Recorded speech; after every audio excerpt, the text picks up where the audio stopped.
प्रधानमंत्री नरेंद्र मोदी ने आज अपने मासिक रेडियो कार्यक्रम मन की बात के 125वें एपिसोड के जरिए देशवासियों को संबोधित किया।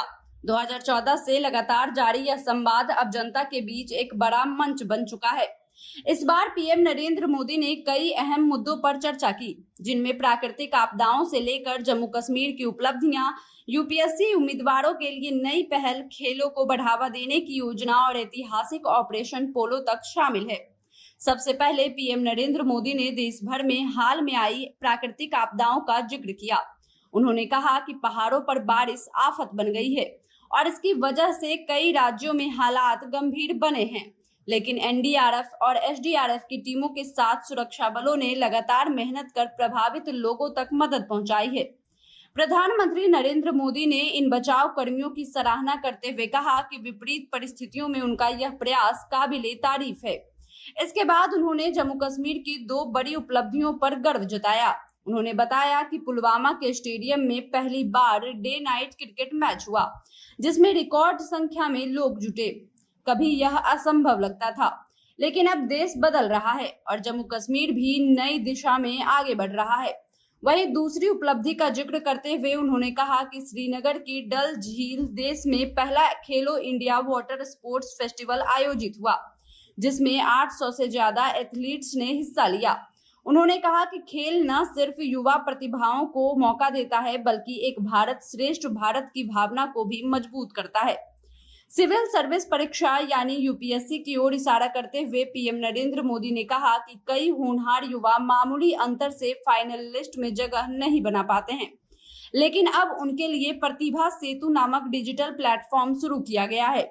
इनमें 10,000 से ज्यादा ऐसे युवाओं का डेटा बैंक मौजूद है, जिन्हें प्राइवेट कंपनियां आसानी से नौकरी दे सकती हैं। उन्होंने कहा कि यह पहल युवाओं के सपनों को पूरा करने में मददगार साबित होगी। खेलों की बात करते हुए प्रधानमंत्री नरेंद्र मोदी ने मध्य प्रदेश के शहडोल का उदाहरण दिया। उन्होंने बताया कि वहां फुटबॉल के प्रति बच्चों का जुनून देखकर जर्मनी के एक नामी कोच ने उन्हें ट्रेनिंग देने का फैसला किया है। अब शहडोल के खिलाड़ी जर्मनी आकर पेशेवर ट्रेनिंग लेंगे। पीएम नरेंद्र मोदी ने इसे गांवों और छोटे कस्बों में छिपी प्रतिभा का उदाहरण बताते हुए कहा कि ऐसे अवसर युवाओं को अंतर्राष्ट्रीय स्तर पर पहचान दिलाएंगे। कार्यक्रम में पीएम मोदी ने 17 सितंबर को आने वाली विश्वकर्मा जयंती की शुभकामनाएं भी दी और विश्वकर्मा योजना का जिक्र किया। उन्होंने कहा कि इस योजना से कारीगरों और शिल्पकारों को नई तकनीक और संसाधन उपलब्ध होंगे, जिससे उनका पारंपरिक हुनर और सशक्त होगा। इतिहास की ओर रुख करते हुए प्रधानमंत्री ने ऑपरेशन पोलो का जिक्र किया। उन्होंने कहा कि अगले महीने हम हैदराबाद लिबरेशन डे मनाएंगे।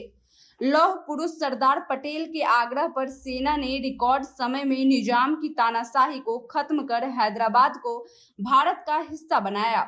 यह घटना देश की एकता और अखंडता का मिसाल है। कार्यक्रम का सीधा प्रसारण आकाशवाणी और दूरदर्शन और सभी डिजिटल प्लेटफॉर्म्स पर किया गया। विदेश यात्रा पर गए पीएम मोदी इस वक्त चीन में एससीओ शिखर सम्मेलन में शामिल हो रहे हैं। यहाँ उनकी मुलाकात चीनी राष्ट्रपति शी जिनपिंग और रूसी राष्ट्रपति व्लादिमीर पुतिन से होनी है। पूरी दुनिया की निगाहें इस शिखर सम्मेलन पर टिकी है, जहाँ तीनों बड़े नेता एक ही मंच पर नजर आएंगे। कुल मिलाकर मन की बात का यह 125वां एपिसोड युवाओं, किसानों, खिलाड़ियों और आम नागरिकों सभी को जोड़ने वाला रहा, जिसमें पीएम मोदी ने सुरक्षा, विकास, एकता और अवसर चारों पहलुओं पर खास जोर दिया।